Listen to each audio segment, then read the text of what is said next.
പുതിയ പ്രോജക്റ്റിനായി ഇവിടെ ക്ലിക്ക് ചെയ്യുക.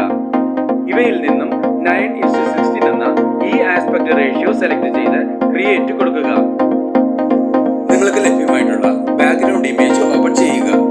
ഇതിനായി ഡിസ്ക്രിപ്ഷൻ ബോക്സ് കാണുക. നിങ്ങളുടെ ഇമേജ് ഫോൾഡറിൽ നിന്നും വീഡിയോയ്ക്ക് വേണ്ട ആദ്യത്തെ ഇമേജ് ഓപ്പൺ ചെയ്യുക.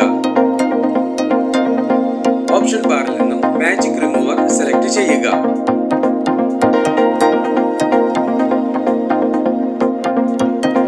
ബാക്ക്ഗ്രൗണ്ട് റിമൂവ് ചെയ്ത ഇമേജ് ആണ് ലഭിച്ചിരിക്കുന്നത്. ക്രോപ്പിംഗ് സെലക്ട് ചെയ്യുക. മാസ്ക് ഇവിടെ ക്ലിക്ക് ചെയ്ത് ക്രോപ്പിംഗ് ഫംഗ്ഷൻസ് എനേബിൾ ചെയ്യുക. ഷേപ്പ് ഇവിടെ ക്ലിക്ക് ചെയ്ത് റൗണ്ട് ഷേപ്പ് സെലക്ട് ചെയ്യുക. ഫെദർ ഇവിടെ ക്ലിക്ക് ചെയ്ത് ഇമേജിന്റെ ഫെദർ ലെവൽ നിങ്ങൾക്ക് വേണ്ട രീതിയിൽ അഡ്ജസ്റ്റ് ചെയ്യുക. സ്ക്രീനിൽ നിന്നും ഈ ഇമേജ് മുകൾ ഭാഗത്തായി സൈസ് അഡ്ജസ്റ്റ് ചെയ്ത് വെക്കുക. ഓപ്ഷൻ ബാറിൽ നിന്നും അഡ്ജസ്റ്റ്മെന്റ് സെലക്ട് ചെയ്യുക. സാച്ചുറേഷൻ ഇവിടെ ക്ലിക്ക് ചെയ്ത് ഇമേജിന്റെ സാച്ചുറേഷൻ ലെവൽ ഒരല്പം കൂട്ടി വെക്കുക. ആൽഫ സെലക്ട് ചെയ്യുക. ഇവിടെ ക്ലിക്ക് ചെയ്ത് ഇമേജിന്റെ ഒപ്പാസിറ്റി നിങ്ങൾക്ക് വേണ്ട രീതിയിൽ കുറച്ചു വെക്കുക. നിങ്ങൾക്ക് ലഭ്യമായിട്ടുള്ള ബട്ടർഫ്ലൈ വീഡിയോ ടെംപ്ലേറ്റ് ഓപ്പൺ ചെയ്യുക. ഇതിനായി ഡിസ്ക്രിപ്ഷൻ ബോക്സ് കാണുക.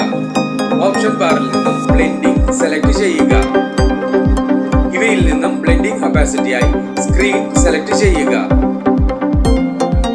സ്ക്രീനിൽ നിന്നും ഈ ലെയർ നിങ്ങൾക്ക് വേണ്ട ഭാഗത്തായി കൊണ്ടുവന്ന് സൈസ് അഡ്ജസ്റ്റ് ചെയ്ത് വെക്കുക. വീഡിയോയ്ക്ക് വേണ്ട ഫുൾ സൈസ് ഇമേജ് ഓപ്പൺ ചെയ്യുക.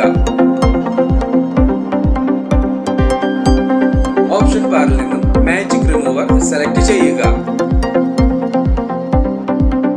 ബാക്ക്ഗ്രൗണ്ട് റിമൂവ് ചെയ്ത ഇമേജ് ആണ് ലഭിച്ചിരിക്കുന്നത്. സ്ക്രീനിൽ നിന്നും ഈ ഇമേജ് നിങ്ങൾക്ക് വേണ്ട രീതിയിൽ സൈസ് അഡ്ജസ്റ്റ് ചെയ്ത് വെക്കുക. നിങ്ങൾക്ക് ലഭ്യമായിട്ടുള്ള ഷാഡോ ഇമേജ് ഓപ്പൺ ചെയ്യുക. ഇതിനായി ഡിസ്ക്രിപ്ഷൻ ബോക്സ് കാണുക. സ്ക്രീനിൽ നിന്നും ഈ ഷാഡോ ലെയർ ഇമേജിന്റെ താഴെയായി ഇതുപോലെ കൊണ്ടുവന്ന് വെക്കുക. നിങ്ങൾക്ക് ലഭ്യമായിട്ടുള്ള ലീവ്സ് ലെയർ ഓപ്പൺ ചെയ്യുക. ഇതിനായി ഡിസ്ക്രിപ്ഷൻ ബോക്സ് കാണുക.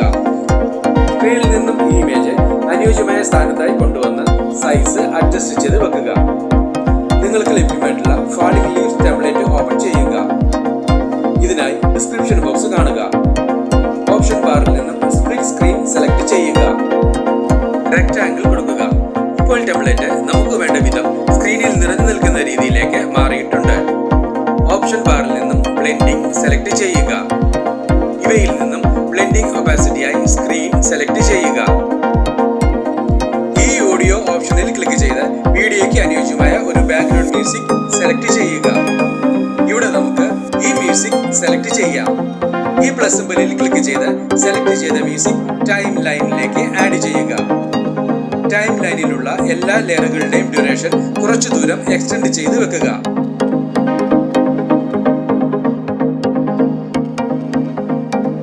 അതുപോലെ തന്നെ എല്ലാ ലെയറുകളുടെയും ഡ്യൂറേഷൻ വീഡിയോയ്ക്ക് വേണ്ട അളവിലേക്ക് മാത്രമായി മാറ്റിയെടുക്കുക. എല്ലാ ലെയറുകളുടെയും ഡ്യൂറേഷൻ ഒരുപോലെ തന്നെ ആയിരിക്കുവാനും പ്രത്യേകം ശ്രദ്ധിക്കുക. ടൈം ലൈനിന് മുന്നിലെത്തി വീഡിയോ പ്ലേ ചെയ്ത് നോക്കി ആവശ്യമെങ്കിൽ വേണ്ട മാറ്റങ്ങൾ വരുത്തുക. തമ്പനെയിലിൽ കാണിച്ചിട്ടുള്ള രണ്ടാമത്തെ വീഡിയോയും ഇതേ സ്റ്റെപ്പുകളിലൂടെ തന്നെ ക്രിയേറ്റ് ചെയ്യപ്പെട്ടിട്ടുള്ളതാണ്. ഈ വീഡിയോ നിങ്ങൾക്ക് ഇഷ്ടപ്പെട്ടുവെങ്കിൽ ലൈക്ക് ചെയ്യുക, ഷെയർ ചെയ്യുക, കമന്റ് ചെയ്യുക. ഒപ്പം കൂടുതൽ വീഡിയോകൾക്കായി സബ്സ്ക്രൈബ് ചെയ്യുവാനും മറക്കരുതേ എന്ന് പ്രത്യേകം ഓർമ്മിപ്പിക്കുന്നു.